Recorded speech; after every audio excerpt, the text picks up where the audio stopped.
Hello, everyone. Happy Sunday. I hope you all got outside and enjoyed some of the beautiful sunshine and spent some time with your loved ones, your close family and friends. And just want to take a minute and say Happy Mother's Day to any moms who are hopping on or peeping over shoulders to watch this video.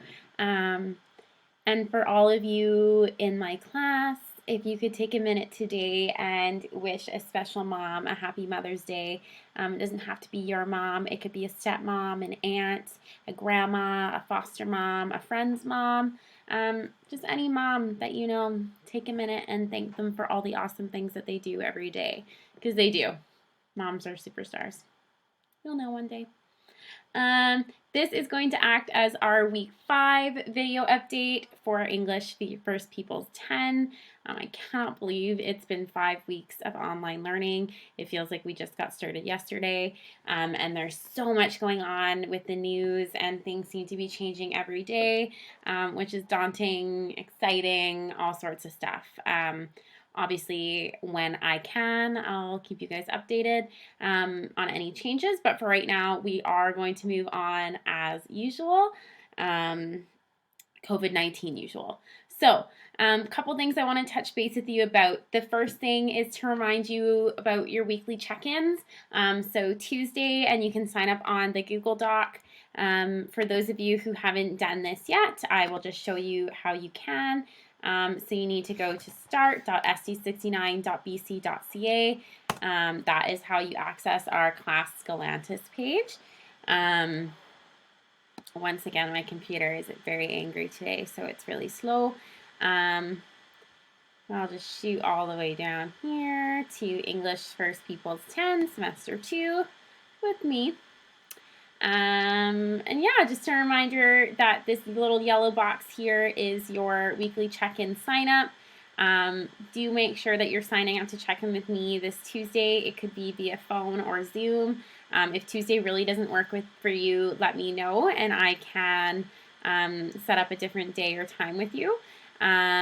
Do also make sure that you're going to the right week. I think I said this last week, but I had a grade 12 who couldn't figure out why I wasn't checking in with him every week, and it was because he kept signing up for the same week over and over again.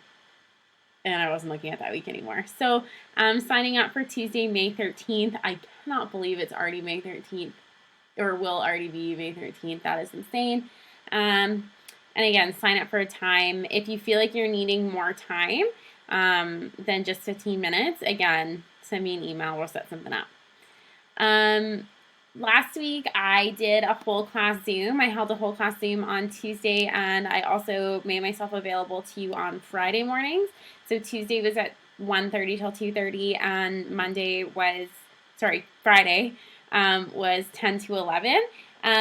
What I found, and we just wanted to try that out, myself and Marilyn and Judith, just to see if any of you needed to pop on there and get any support.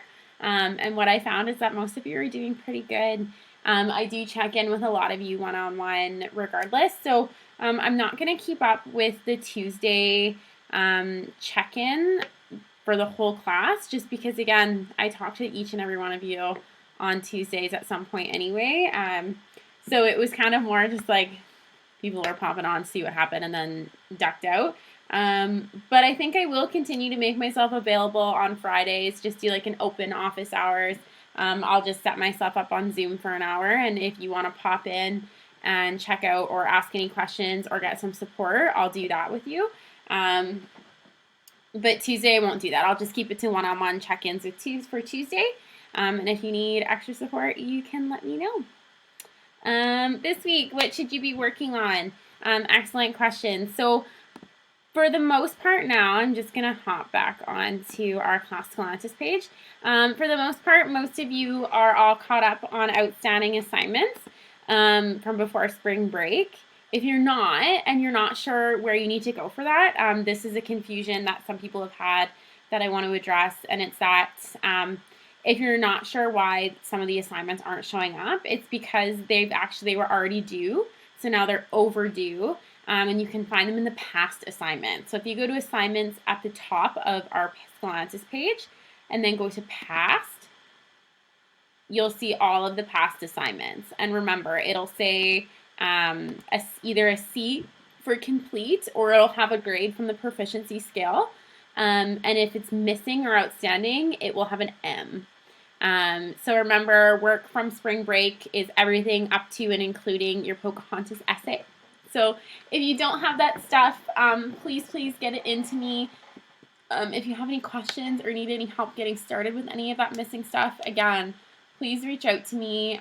We can set up a time to work on it together. I can help you find kind of a starting point or an entry point, or we can make some changes to make it more accessible for you. But I do need to know if you're having a hard time or you need some direction. So sign up for a check-in or send me an email to set up another time and we can do that. For those of you who are all finished your outstanding assignments, pat yourself on the back.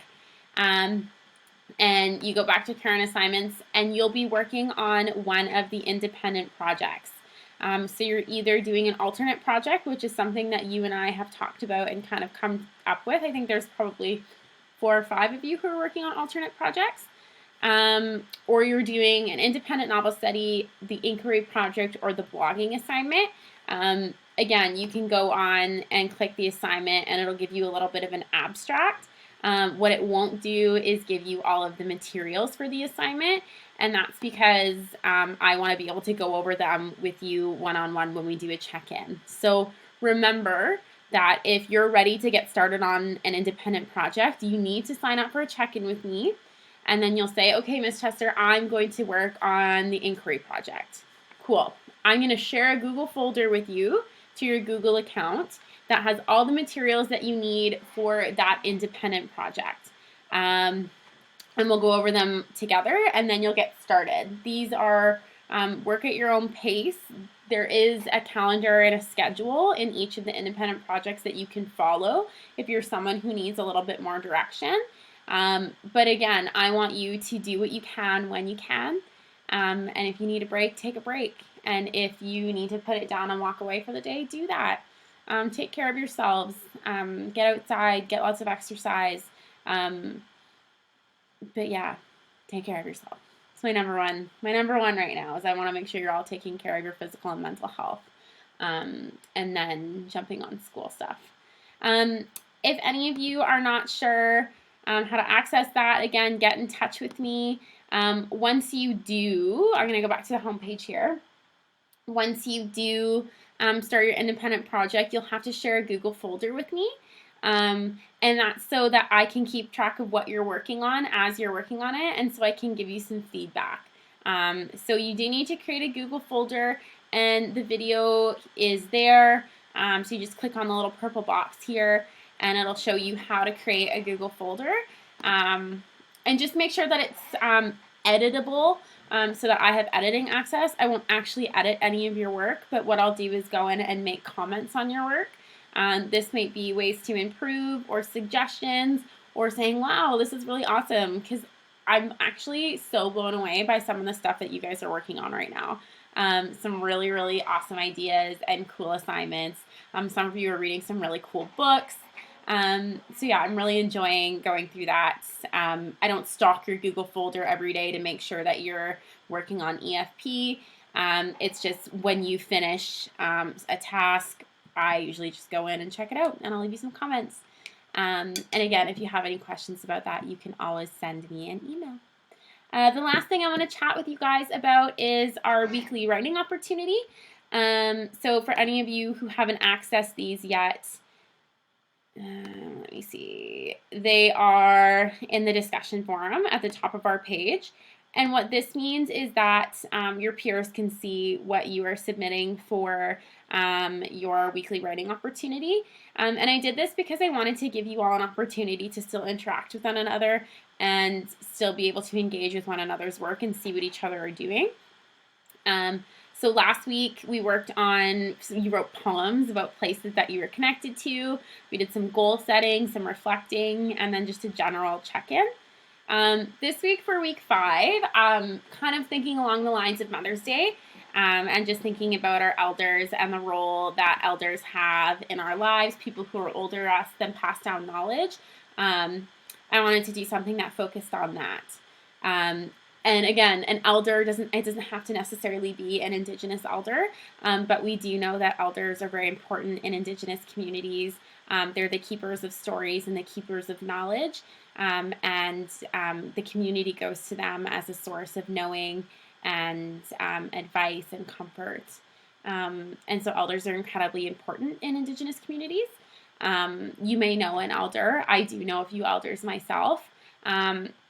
But it's a cultural thing, right? And in my culture, an elder, I wouldn't necessarily call it an elder, but I call them mentors. People in my life who are maybe a little bit older than me generationally, and that I really look up to and then pass down knowledge to me when I need it the most. So for this week's writing opportunity, I haven't posted it yet, but it's in my Google folder, so I'll go so I can show you. We're focusing on this idea, and this is a First People's Principles of Learning, that learning involves generational roles and responsibilities. So like I said, the role of our elders to pass down knowledge to us as a tool of learning. And yeah, so basically, again, elders and mentors are some of the most important people in Indigenous communities.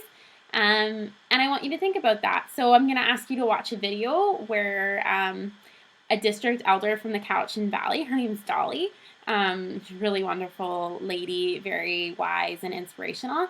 And she shares a little bit on a YouTube channel, actually, that she does regular episodes on, what it means to be an elder and why elders are so important in her community. So you'll watch that video.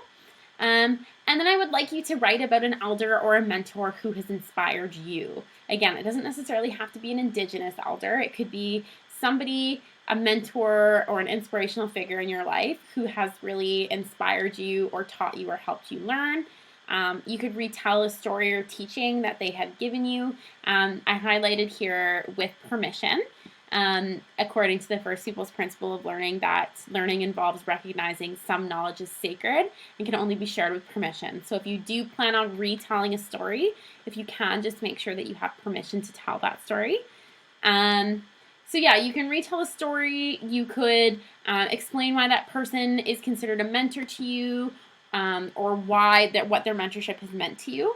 And you could do this in a variety of ways. So you could write a personal narrative, a poem, a play, a script, a short story, or simply a paragraph that explains why this person is so significant to you and your community. I give you some things to think about when you think about who could be a mentor or an elder for you.